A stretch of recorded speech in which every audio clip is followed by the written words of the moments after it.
Construire ensemble l'avenir de l'Afrique centrale avec des interconnexions électriques, source de développement, voilà ce que vise le pôle énergétique de l'Afrique centrale, réuni en 14e session statutaire de pôle énergétique de la sous-région.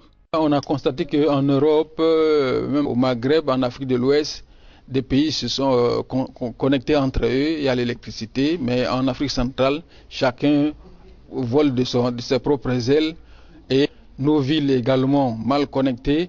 Et c'est comme ça que l'UPAD, qui était une organisation qui travaille depuis des années dans le domaine de l'énergie, a pu avoir l'idée et rassembler les cadres du ministère et des sociétés. Son rôle, c'est de mettre en commun nos potentialités. On sait que le Gabon a des potentialités, la RCA, le Cameroun, mais c'est d'une manière disparate. Il faut maintenant les rassembler pour pouvoir donner ou réduire au moins la pauvreté au niveau des pays du CAC. Ce rendez-vous permettra de passer en revue la situation des projets du programme d'électrification transfrontalier. Le PEAC conduit les travaux, les études à travers les partenaires. Dès que les experts présentent les dossiers ou les projets, on confie à des bureaux d'études qui réalisent les études, les APD, c'est-à-dire que les avant-projets détaillés, et on demande à ces pays intéressés de rechercher maintenant les financements pour réaliser les travaux. Des projets intégrateurs prioritaires, mais aussi évaluer l'exécution du plan d'action et du projet du budget 2014, de faire des recommandations précises afin de permettre au comité de direction de prendre des décisions stratégiques. Les plans d'action de l'année précédente vont être analysés, examinés et validés.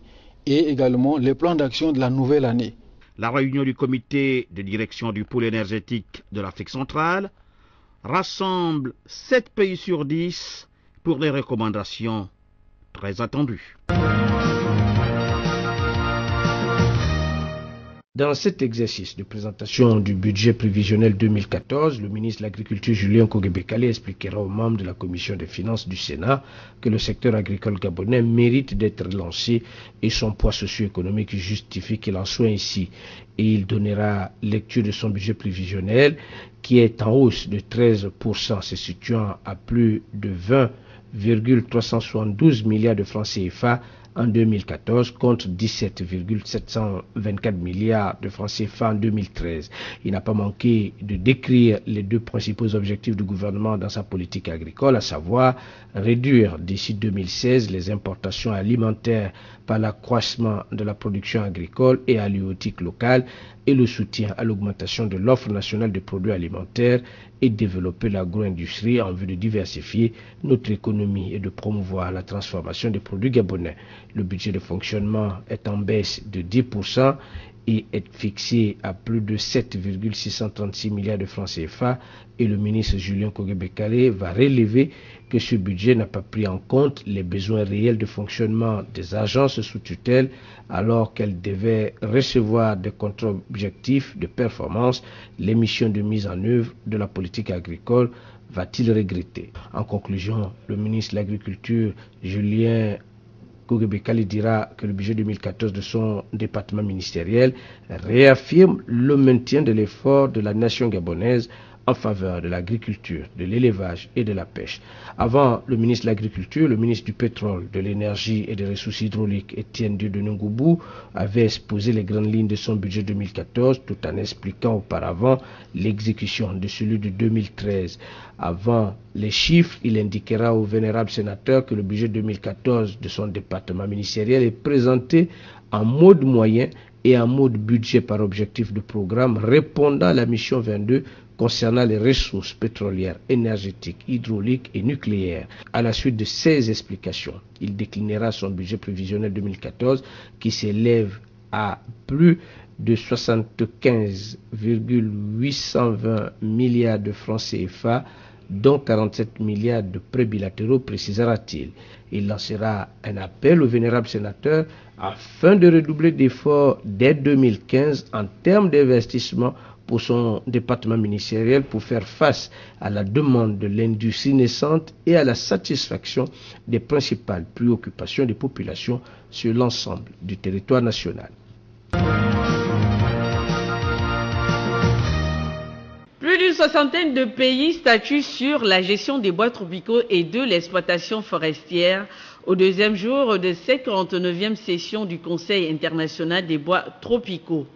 Au moment où chaque État ici présente son projet, le Gabon fait une démonstration de la gestion des statistiques forestières. Le Gabon a exécuté un certain nombre de projets qui ont commencé depuis 1992 sur les statistiques forestières. Ce projet appelle un nouveau projet qui a été accepté par l'Organisation internationale des bois tropicaux pour donc avoir des statistiques fiables et répondre à la demande à la fois nationale et internationale sur les statistiques forestières, sur la traçabilité du bois au Gabon. Le Gabon, membre actif de l'OIBT, a mis en place des mécanismes permettant de favoriser la gouvernance forestière et des bois tropicaux. On n'a pas attendu l'OIBT pour améliorer nos politiques forestières. Vous savez que le ministère, sous l'impulsion des anciens ministres et sur la continuité, le ministre actuel lance des outils innovants et qui sont même avant-gardistes en matière de gestion et de transparence forestière. C'est pour ça qu'on dit qu'au Gabon, nous sommes leaders de la promotion de la bonne gouvernance forestière. Nous avons des partenariats que nous développons avec des ONG internationales qui crédibilisent un peu l'action que nous menons en matière de gestion durable des forêts. Nous avons lancé avec le ministre actuel, M. Gabriel Tchango, le schéma directeur du reboisement. C'est pour soutenir la politique industrielle que vous avez dit quand on a interdit les groupes. Il faut que dans 25 ans, on puisse alimenter, approvisionner les industries qu'on demande d'installer. Mais cette plus-value devrait permettre au gouvernement de développer davantage ce secteur d'avenir. Le président de la République, son Excellence Ali Bongo Ondimba,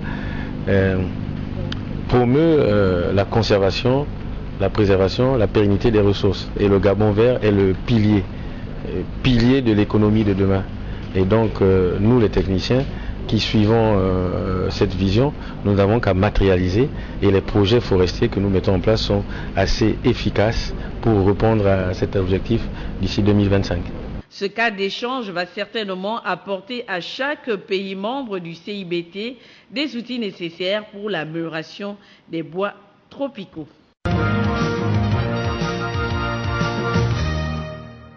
Ce paquet minimum qui, malgré le calendrier politique, a connu un léger retard, est composé des cahiers, rames de papier, stylos à billes, rapporteurs, bref du matériel didactique suffisant pour relever le niveau scolaire des enfants pour le compte de l'année scolaire 2013-2014.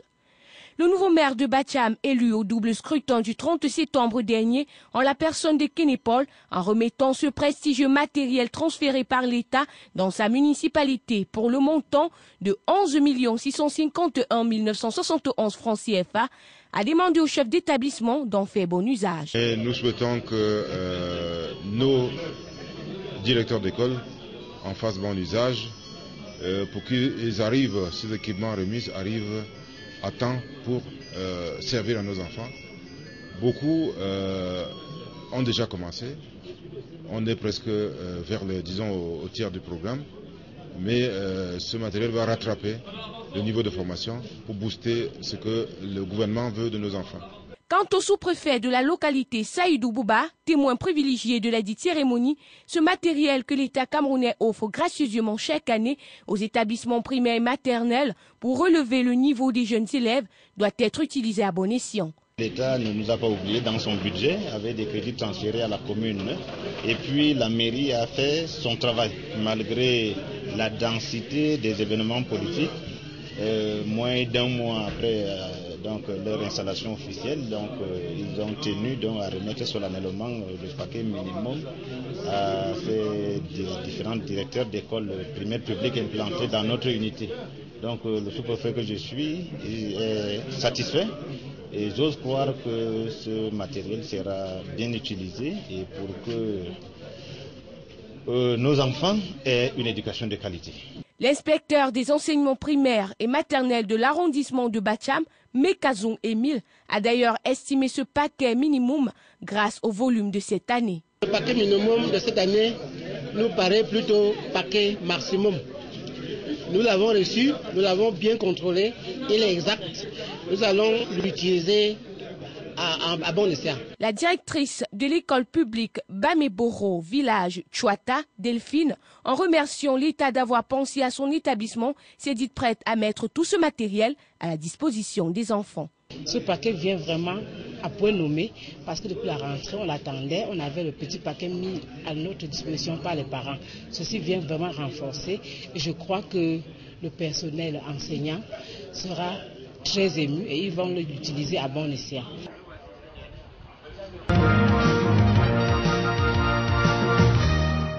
Cette cérémonie d'installation qui était présidée par Songa Pierre-René, préfet des Bamboutos, a regroupé à la place des fêtes des Babadjou les autorités administratives, politiques, traditionnelles et religieuses venues de tous bords. On a également remarqué la forte présence des membres du gouvernement venus rehausser l'éclat de celle-ci. Le préfet Songa Pierre-René a rappelé au maire Délégo Jacques, réélu, les missions qui lui sont assignées.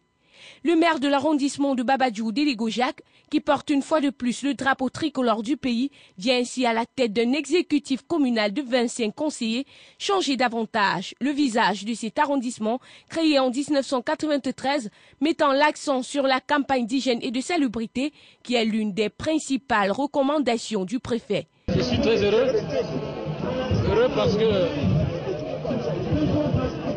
le déploiement de toute notre population ici à la place de fête de Babadjou, nous devons, comme l'a dit monsieur le préfet tout à l'heure, continuer dans l'élan que nous avons durant notre première mandature.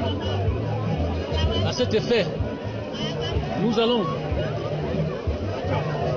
poursuivre les constructions des salles de classe, des centres de santé. Nous allons améliorer nos infrastructures routières, continuer l'électrification de nos quartiers, avec notamment l'aide de nos partenaires. Le premier adjoint du maire réélu Mato Marie Pascal a remercié les militants et sympathisants pour la confiance renouvelée. Aujourd'hui, je vois presque toute la population de Babadjou à cette place de fête à l'occasion de l'installation de l'exécutif communal. C'est dire que ces populations ont des attentes. Ces populations attendent beaucoup de cet exécutif. Je crois que le maire qui est à la tête de cette commune est à la hauteur de leurs attentes. Cette cérémonie, qui a connu l'ambiance de plusieurs artistes musiciens de Babadjou et d'ailleurs, s'est achevée à la place de fête par des remises, des bouquets de fleurs, cadeaux, photos de famille et des réjouissances populaires.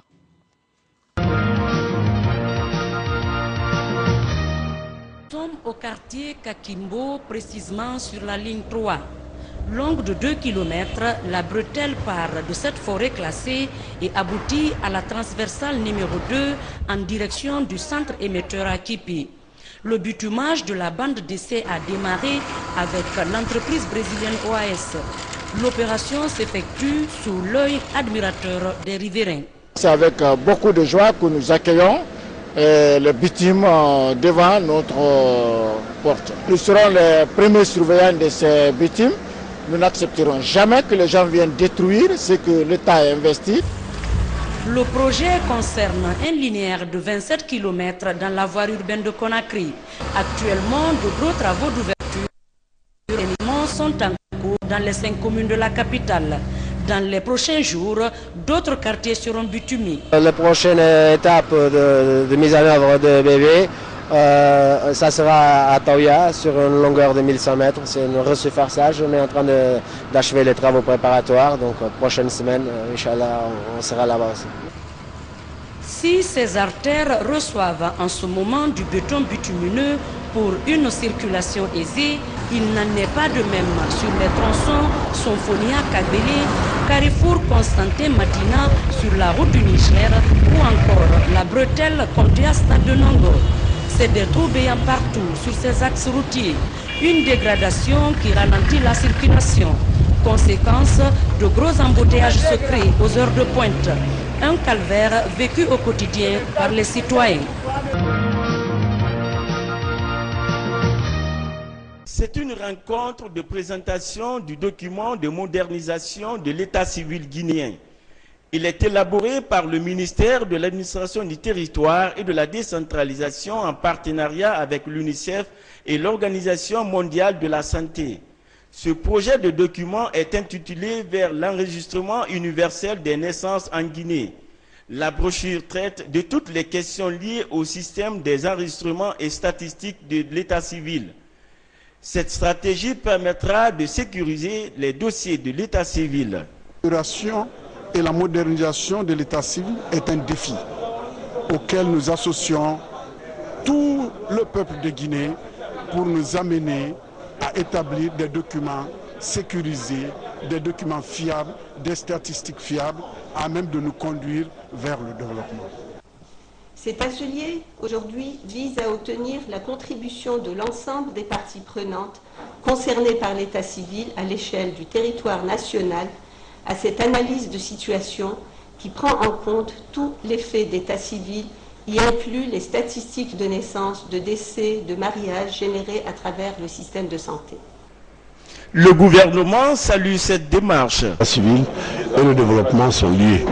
C'est pour cette raison que j'exhorte d'ailleurs les participants à du sérieux pour que notre pays puisse se doter d'un état civil moderne qui joue aussi un rôle très important dans le fichier électoral ou le processus démographique.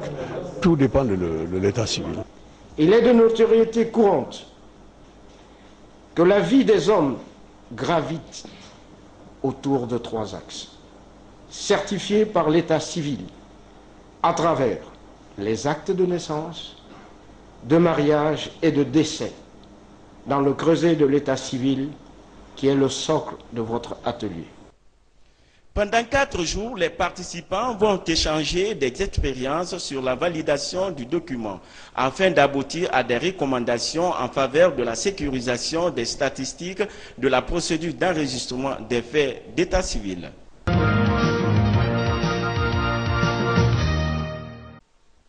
Les communautés de la Guinée forestière ont toujours vécu ensemble dans les 7 préfectures de la région. Mais malheureusement, c'est seulement au début des années 90 jusqu'en 2013 que l'on a enregistré une série de crises dont la plus meurtrière a été celle de juillet 2013 qui a endeuillé plusieurs familles. Cette situation dramatique interpelle tous et chacun au respect des droits de l'homme et de la paix. C'est dans cette optique que 2 commissions de travail ont été mises en place. Elles sont initiées par les colonels Kegbro Kamara et Claude Pivi, tous de la mission gouvernementale.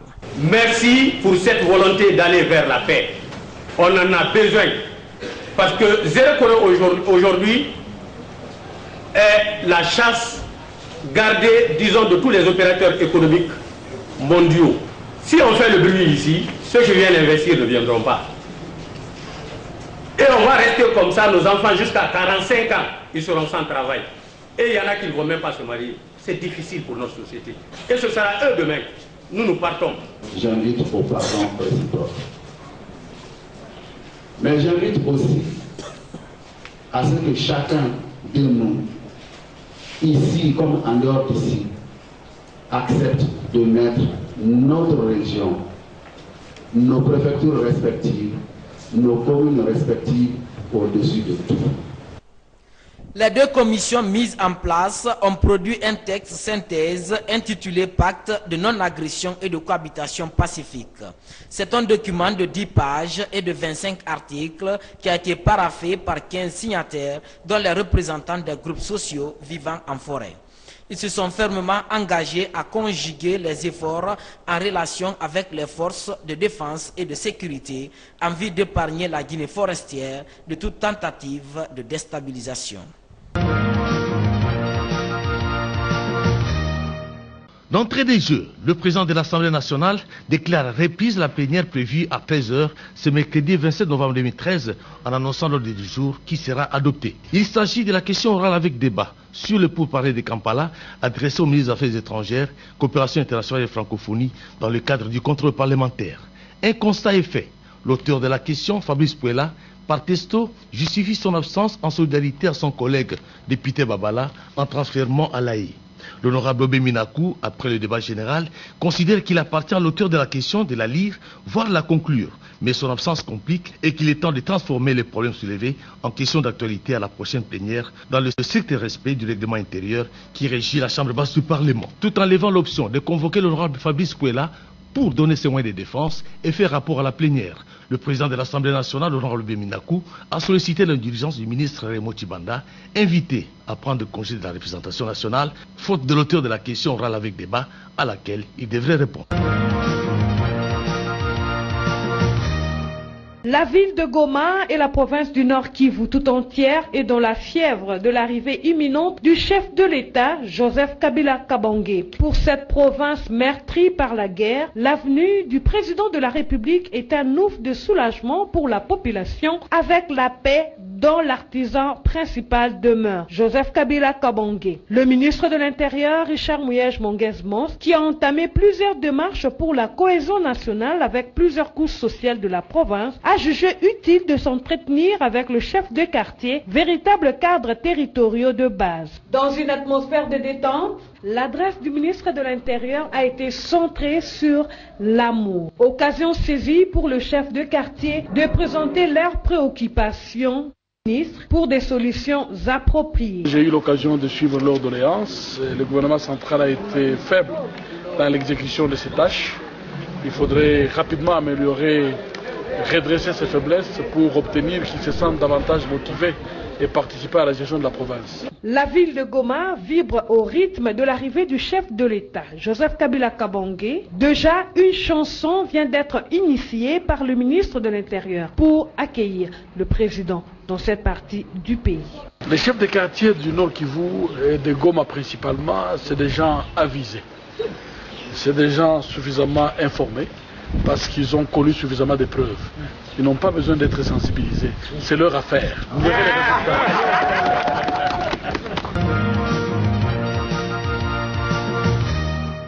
Le vice-ministre de la décentralisation et affaires intérieures, Egide Ngokoso, a procédé mercredi dans la salle Tama de la salle de fête Les Roseaux à la relance de la campagne nationale de vulgarisation et de sensibilisation de la décentralisation dans la ville-province de Kinshasa à l'intention des bourgmestres adjoints, des chefs des bureaux communaux et des chefs de quartier.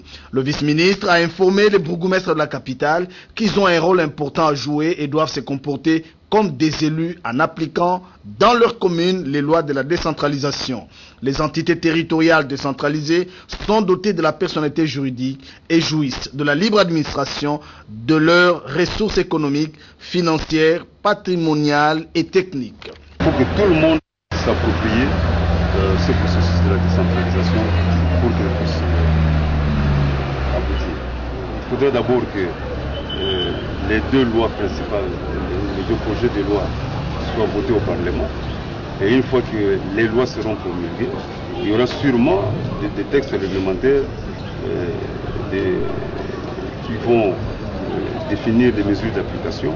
Le développement de ces entités repose sur eux. Le vice-ministre Egide Ngokoso a invité les bourgmestres à être de grands vulgarisateurs de la décentralisation auprès de leur administration locale et de leurs populations respectives. Cette manifestation a été organisée par la cellule technique d'appui à la décentralisation, structure chargée de la mise en œuvre de la décentralisation.